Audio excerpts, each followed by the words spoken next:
Uncles കിച്ചണിലേക്ക് സ്വാഗതം. ഞാൻ ഇന്നിവിടെ ഉണ്ടാക്കുന്നത് വെളുത്തുള്ളി അച്ചാറാണ്. വളരെ രുചികരമായ അച്ചാറാണ് വെളുത്തുള്ളി. ഒരു 800 ഗ്രാം വെളുത്തുള്ളിയാണ് ഞാൻ വാങ്ങിച്ചിട്ടുള്ളത്. അത് മുഴുവനും പൊളിച്ചെടുക്കണം. പൊളിച്ചെടുക്കുന്നതാണ് ഏറ്റവും വലിയൊരു ജോലി. അത് പൊളിച്ച് കഴിഞ്ഞിട്ട് അതിൻ്റെ വെളുത്തുള്ളി മാത്രം എടുത്തപ്പോൾ 450 ഗ്രാം ഉണ്ട്. ഈ 450 ഗ്രാം വെളുത്തുള്ളിയാണ് നമ്മളിപ്പോൾ ഇന്ന് അച്ചാറുണ്ടാക്കുന്നത്. ഇതിപ്പോൾ നന്നായിട്ട് കഴുകിയെടുത്ത് അരിപ്പ് പാത്രത്തിലിട്ട് വെള്ളം കംപ്ലീറ്റ് തോർന്ന ശേഷം മാറ്റി വയ്ക്കണം. അതിനി ഒന്ന് വറുത്തെടുക്കണം, ഒന്ന് മൂപ്പിച്ചെടുക്കണം. അതിനുവേണ്ടി നമുക്ക് ഒരു ചീനച്ചട്ടി അടുപ്പിൽ വെച്ച് ചട്ടി ചൂടായ ശേഷം വറുക്കാൻ ആവശ്യമായ എണ്ണ ഒഴിച്ചു കൊടുക്കുക.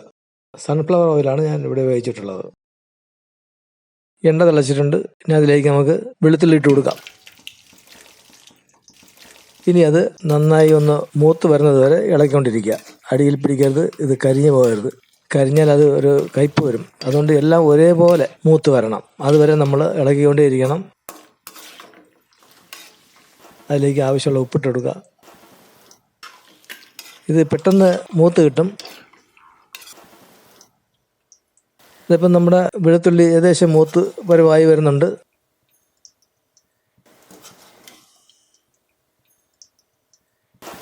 ഇനി നമുക്കതിനെ വേറെ പാത്രത്തിലേക്ക് മാറ്റി വയ്ക്കാം, എണ്ണയെല്ലാം ഒഴുകി പോകാൻ വേണ്ടി. ഇനി അതിൻ്റെ പാചകത്തിലേക്ക് കിടക്കാം. നമ്മൾ അടുപ്പത്ത് ചീനച്ചട്ടി വെച്ച് അതൊന്ന് കടുക് താളിക്കണം. അതിനുവേണ്ടി എണ്ണ ഒഴിക്കുക. എണ്ണ ചൂടായ ശേഷം അതിലേക്ക് കടുക് ഇടുക. കടുക് പൊട്ടി തിരുമ്പോൾ കുറച്ച് ചെറിയ ഉള്ളി അരിഞ്ഞിട്ട് കൊടുക്കുക. അത് നന്നായിട്ട് മൂക്കണം. ഇതിലേക്ക് 5 പച്ചമുളക് ചെറുതായി നുറുക്കി ഇട്ട് കൊടുക്കുക. പച്ചമുളക് നന്നായി വാടി കിട്ടണം. കുറച്ച് കറിവേപ്പില ഇട്ട് കൊടുക്കുക. ഇത് മൂന്നും നന്നായി മൊരിഞ്ഞ് കിട്ടിയ ശേഷം അതിലേക്ക് മുളക് പൊടി ഇട്ട് കൊടുക്കുക. ഇളകി കൊടുക്കുക. ഞാനിവിടെ കാശ്മീരി ചില്ലിയാണ് എടുത്തിട്ടുള്ളത്. 3 സ്പൂൺ കാശ്മീരി ചില്ലി. അതൊന്ന് കട്ടിയായി പോയത് ഒന്ന് ലൂസാക്കുന്നതിന് വേണ്ടി കുറച്ച് പച്ചവെള്ളം ഒഴിച്ച് കൊടുക്കുക. വീണ്ടും ഇളക്കുക. അതിനുശേഷം അതിനകത്ത് മഞ്ഞൾപ്പൊടി ഇട്ട് കൊടുക്കുക. 1 സ്പൂൺ മഞ്ഞൾപ്പൊടി. ഇളകി കൊടുക്കുക. ഇത് ലൂസാകാൻ വേണ്ടി 1/2 ഗ്ലാസ് വെള്ളം കൂടി ഒഴിച്ച് കൊടുത്തു. അല്ലെങ്കിൽ അത് നന്നായിട്ട് കട്ടിയായി പോകും. അച്ചാറിന് ചെറിയൊരു ഗ്രേവി വേണം. എല്ലാം ഇളകി കൊടുക്കുക. നല്ല ഭംഗിയായിട്ട് മിക്സ് ചെയ്യണം. അതിലേക്ക് ആവശ്യമുള്ള ഉപ്പിട്ട് കൊടുക്കുക. ഉപ്പ് നോക്കിയ ശേഷം പിന്നെ ആവശ്യത്തിന് വീണ്ടും ഇട്ട് എടുക്കാം. ഉപ്പ് കൂടിപ്പോയരുത്. നമുക്ക് അതിലേക്ക് വിനാഗിരി ഒഴിച്ച് കൊടുക്കാം. ഞാനിവിടെ ഒരു കപ്പ് വിനാഗിരിയാണ് എടുത്തിട്ടുള്ളത്. അത് ഒഴിച്ച് കൊടുക്കാം. 3/4 ഭാഗം ഞാൻ ഒഴിച്ചിട്ടുണ്ട്. ബാക്കി അതിനാവശ്യമുള്ളത് ടേസ്റ്റ് ചെയ്ത് നോക്കിയ ശേഷം കുറച്ചുകൂടി ചേർത്ത് കൊടുക്കാം. ഇപ്പം നല്ലൊരു തീ കൊടുത്തേക്കണം. അതൊന്ന് വെട്ടിത്തിളയ്ക്കാൻ വേണ്ടിയാണ്. ഇപ്പോൾ നല്ല പരുവമായി അത് വെട്ടിത്തിളയ്ക്കുകയാണ്. നമുക്ക് ഇതിലേക്ക് ഇനി വറുത്ത് വെച്ചിരിക്കുന്ന വെളുത്തുള്ളി ഇട്ട് കൊടുക്കാം.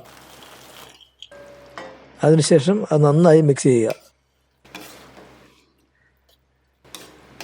മസാലയും വെളുത്തുള്ളിയും വറുത്ത വെളുത്തുള്ളിയും നന്നായി മിക്സായ ശേഷം ഒരു 10 മിനിറ്റ് കൂടെ അതിൽ വെച്ചേക്കുക തീയിൽ. അതിൻ്റെ കൂടെ 1 സ്പൂൺ കായപ്പൊടി ചേർത്ത് കൊടുക്കുക. കായപ്പൊടിയും ഒരു അളവിന് ആകാവൂ, അത് കൂടരുത്. കായപ്പൊടി എല്ലായിടത്തും പിടിക്കാൻ വേണ്ടി വീണ്ടും മിക്സ് ചെയ്യുക. എല്ലായിടത്തും പിടിച്ചെന്ന് തോന്നുന്നു. നല്ലൊരു മണം ഇപ്പോൾ അടിക്കുന്നുണ്ട്. 10 മിനിറ്റ് കഴിഞ്ഞു. ഇപ്പോൾ നമുക്കത് കോരി മാറ്റി വയ്ക്കാം. നമ്മളത് മറ്റൊരു പാത്രത്തിലേക്ക് അത് മാറ്റി വെച്ചിട്ടുണ്ട്. വളരെ ടേസ്റ്റ് കൂടിയ സാധനമാണ്. ആരും ഒരു കഷ്ണം വായിലെടുത്ത് വെച്ചാൽ വീണ്ടും വീണ്ടും എടുത്ത് കഴിക്കും. അത്ര ടേസ്റ്റാണ്.